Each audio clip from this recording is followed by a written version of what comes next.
She was like just the most beautiful light in the universe, and she died about 10 years ago. And she was reading the Bible when she did, and the passage she was reading I read out at the funeral.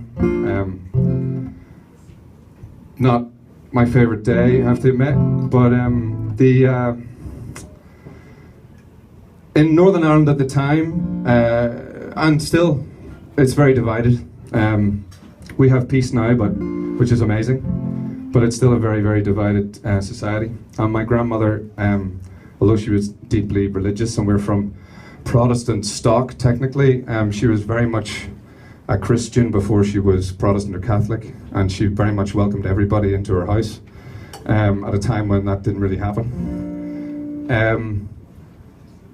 So she was quite something, and she taught me and all my family and cousins and my sister what it truly is to be human, and pretty much everything I've learned about compassion I learned from her. So this is for her, Rebecca Ray.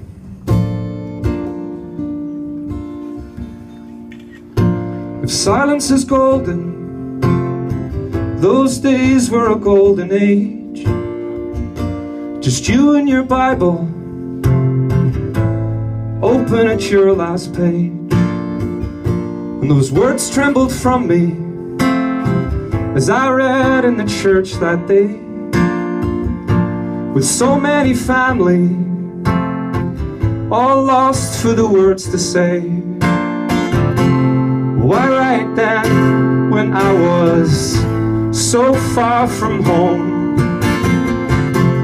No goodbyes, just an earthquake of words through a phone.